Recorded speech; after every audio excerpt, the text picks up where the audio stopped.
Riot woke up groggy, seated by a crackling fire.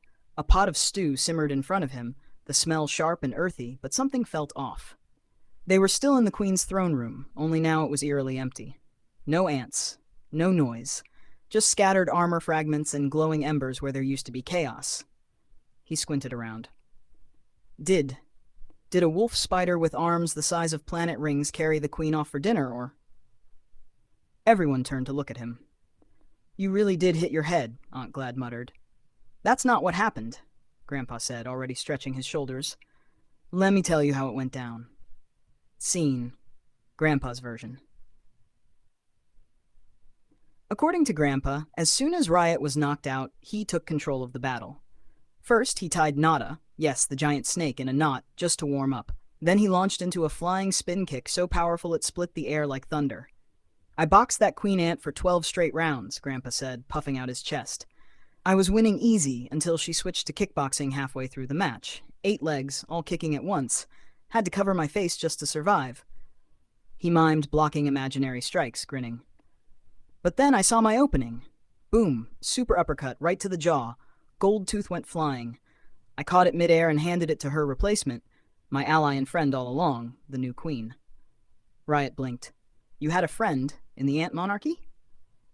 Oh yeah, she started bowing. Then all the ants bowed. I said, You want peace? Fine. But you better put Numa back in the sky and build a proper bridge for trade. Maybe. I'll allow you to raise new children on this side. He leaned back like he'd just dropped the mic. Aunt Glad cleared her throat, clearly not impressed by Grandpa's story. All right, sit down, Mr. Uppercut. Let me tell you what actually happened.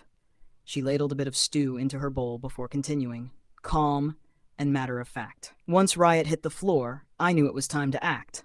I took an experimental potion I've been saving, makes you slicker than oil on ice. She means she drank something labeled do not ingest, Calm whispered. Slick as Teflon. Aunt Glad continued, ignoring her. I was sliding around that throne room like a greased eel in a soap factory. Every time the Queen tried to strike, she missed. Or hit, but it didn't matter. I slipped right through. She made a little spinning motion with her hand. I spun and spun faster and faster until she got dizzy. Then, bloop, over the balcony she went. Easy, Riot blinked. You pushed a queen ant over a balcony like a confused waiter with a bad tray balance?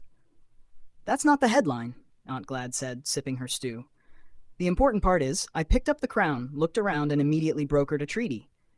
Wait, you negotiated with the ants? She nodded. Yes, I got them to put the moons back in place. Well, most of the way back. Close enough. Calm raised an eyebrow. You negotiated moon relocation? And I gave them permission to build a bridge, but only if the base functions as a nursing station and an embassy. The new queen will remain there, under observation. She clinked her spoon on the side of her bowl. Diplomacy and slick moves. That's how real heroes do it. Grandpa was still halfway flexing, and Aunt Glad was licking stew off her spoon when Calm raised her hand. Nope. That's all wrong. They turned to her. While Grandpa was getting choked out by Nada like a busted hose, and Aunt Glad was foaming at the mouth, literally smiling and twitching from whatever experimental potion she found in the back of a locked drawer, your brother got knocked so hard he started making up spider conspiracy theories. Riot blinked. I mean, it felt real. Which meant I had to step up. Calm stood up, dramatic.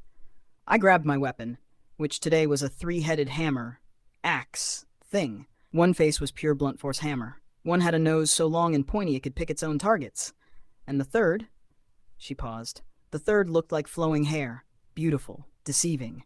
But when it hit, always an axe. Sometimes vertical, sometimes horizontal, but always. An axe. Aunt Glad narrowed her eyes. That sounds unstable. I was unstable. I was piercing legs, chopping ankles, and when the Queen snapped at me, I hammered her right in the mouth. Big ol' kiss. Grandpa choked on his stew. Excuse me? Calm ignored him, fired up now. Then I jumped on her back like a backpack full of bad intentions, lined up my swing, buried the nose right between her shoulder blades. She tried everything, slamming me into walls, flipping over, spinning, but I held on. And when she finally stumbled over the edge, I was still clinging on. Riot leaned forward. Wait, you went over too? Nah, Calm cracked her neck. Right as she fell, my hammer broke free, flew right back into my hand like it knew we were done. She smirked. Crown was still spinning midair. I caught it, walked over to the new queen, handed it to her and said, "You're gonna be cool now, right? No more occupation?" She sat back down. Diplomacy, with follow-through. Scene. The argument. The group immediately devolved into bickering. "You were foaming at the mouth." Calm snapped at Aunt Glad. "Well, at least I didn't invent a hammer with hair," Aunt Glad shot back. Grandpa waved them both off.